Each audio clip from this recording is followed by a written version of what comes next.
میگم چون آهنگایم زیادترش در ایست. So I thought it would balance things out. I would like to thank the Beacon of Hope Children's Society and everybody involved in putting together this amazing event and giving me the honor of participating in this wonderful cause.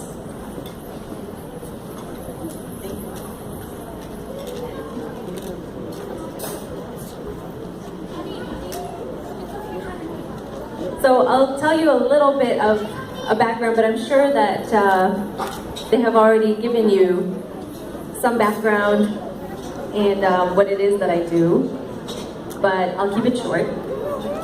My family and I fled Afghanistan when I was 5 years old.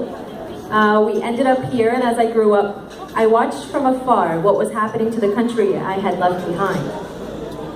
I couldn't help but feel guilty for all that I had here, while girls and women back home were becoming more and more oppressed.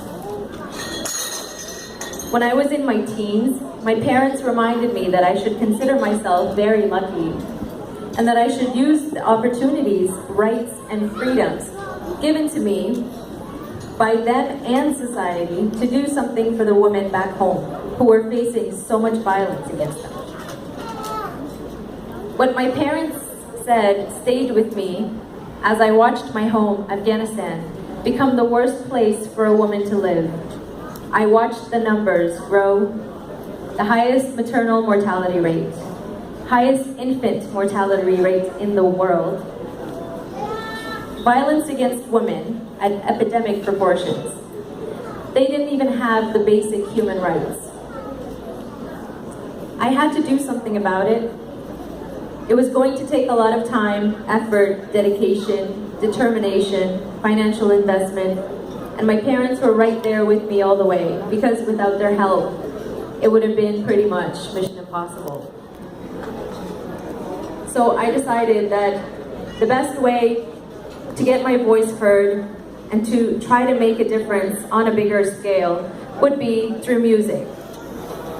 I believed that people listen to a song on the radio more than even a presidential speech.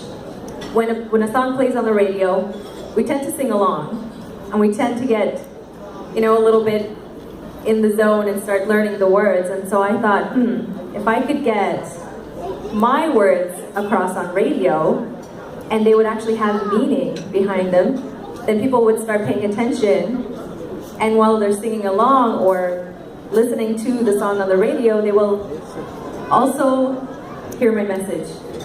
And that message would be unity, it would be equality, justice, and positivity. These were the messages that I intended to bring across to the nation that had suffered for so long. Luckily, my father is a poet, and so I convinced him to write me a song. The first one was Sher Bache of Money, a song of unity, and a song sang for Afghan men